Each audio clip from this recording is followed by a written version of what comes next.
men's NCAA tournament tips off today. Powerhouse program UConn is looking to cut down the nets for what would be their 13th national title. It's incredible how UConn won it all last year and had yet another undefeated season this year.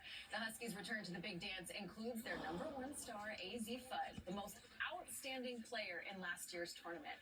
Jan Crawford sat down with Fudd as the Huskies were preparing to make another run.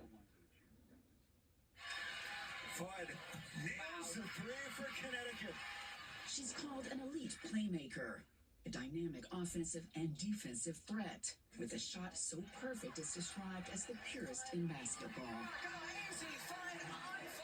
But what word do you think your teammates would use to describe you? I think I'd say resilient. What word would you use to describe yourself? This year, I'd say confident. Confidence after a year of meteoric success. 2025 Final Four's most outstanding player. I don't even have words to describe this moment right now. A podcast, Welcome back to another episode of Fudd Around and Find Out. NIL deals, and TV advertisements. Thanks, friends. Thanks, family.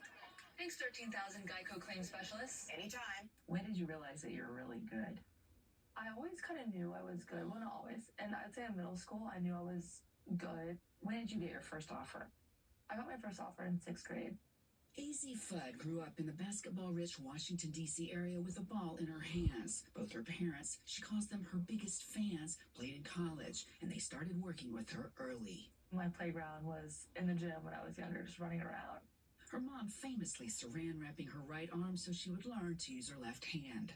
Did you love basketball, or is it something that you kind of grew to love? Basketball was definitely something that I grew to love. When I first started playing, I didn't want to play. My parents made me play. And the first thing I immediately loved was my teammates. I loved my new friends. It wasn't until later that I really realized that I loved the actual game of basketball. But her journey to the top of the game wasn't always certain. She came out of high school with pressure and high expectations. She was Gatorade National High School Player of the Year as a sophomore. I'm just getting started. And then the devastating lows.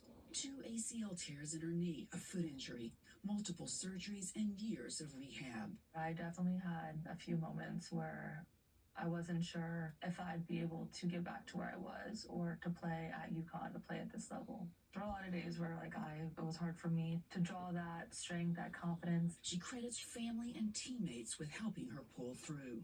But I felt like that's when I really started to work on my faith and have some conversations with my teammates and be honest and vulnerable with them. It was like the weight was lifted off my shoulders.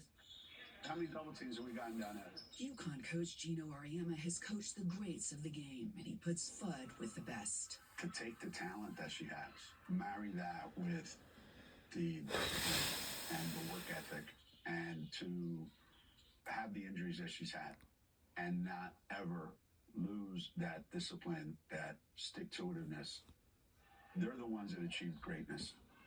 Fudd says despite all her setbacks, it was the struggle that got her to this moment.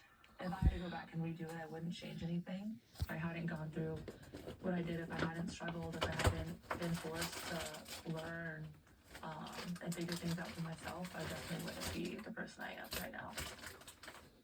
Amazing. I mean, can't wait to see what she does with her career because she's on fire. She really is an amazing young woman. And you think about the family effort that it took to get her where she is.